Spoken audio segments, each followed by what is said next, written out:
Ngayong araw nga sa wakas ay matutuloy na rin ang aming pinalanong drawing, pinalanong swimming. Dahil nga malayo-layo ang biyahe from Sariaya, Quezon ay naggayak na nga kami bandang 2 o'clock AM. So yun guys, mga 4 to 5 hours nga aabutin yung aming biyahe from Sariaya.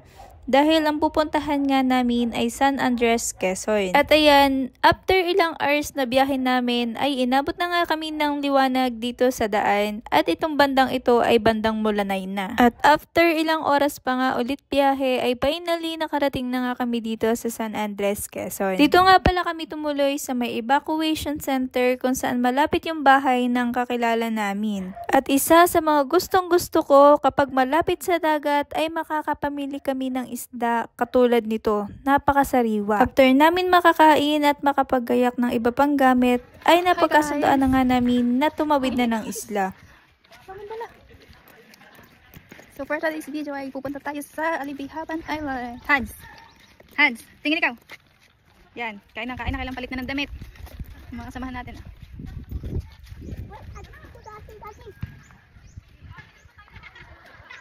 Sinuggest ko nga na mag-stay na lang kami sa isla dahil kung magpapabalik-balik pa kami ay sayang lang yung oras. At hindi namin mai-enjoy masyado yung ganda ng isla. Kaya naman ayan, biglaan ang pagpunta namin doon at dito nga kami sa may Bakawan sinundo at dahil maputik ay kinailangan pa nga namin sumakay pa ng mas maliit na bangka. Patawid dun sa bangkang nasakyan namin papuntang isla. After 10 to 15 minutes naming biyahe ng bangka ay finally nakarating na nga kami dito sa isla kung saan tinatawag itong Alibihaban Island. And grabe mga mare, second time ko na nga pumunta dito. And yung pagmamangha ko sa lugar na ito at sa linaw ng tubig ay hindi pa rin nagbabago. At dahil DIY nga lang yung pagpunta namin dito ay medyo nahirapan nga kami sa paghahanap ng matutuluyan. Dahil kung hindi fully book yung mga accommodation ay yung ibang mga pwedeng pagtuluyan ay nagsarado na. Dahil DIY nga yung aming pagpunta dito ay ang nakuha naming accommodation ay medyo pricey na nga. Pero kung may mga dala kayong mga tent ay pwede nyong itayo kahit saan dito dahil napakalawak ng kapaligiran niya. At kung mahilig kayo sa sports like volleyball ay meron silang space para doon at meron silang provided na net. Ayun nga lang pagdating sa tubig ay parang bumalik tayo sa nakaraan dahil kailangan nating mag-igib from deep well. At talagang mano-mano mo itong hihigitin pataas gamit itong lubid. Medyo masakit sa kamay pero one of the best experience ito na naranasan ko dito.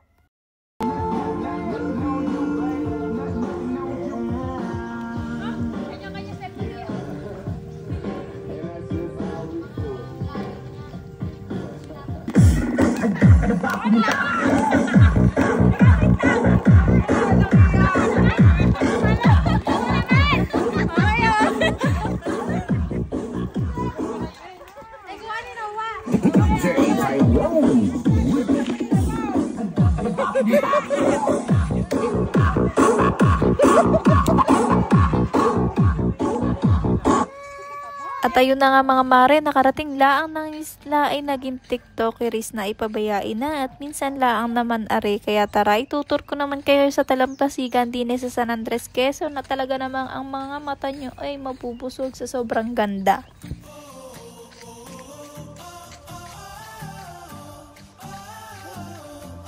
Sunset?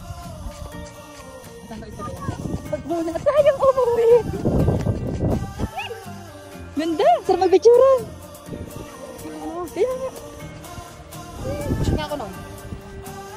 At ayun na nga mga mare, talaga namang napakahaba man ng biyahe ay sulit ang pagpunta dito. Lalo na kapag gantong kaganda talaga ang madadatnan mo. Ginagabihan nga ay nagpaputok ng fireworks itong aking asawa. At syempre TikTok pa rin ang namayani dito sa amin. Kaya tara, sayawan na!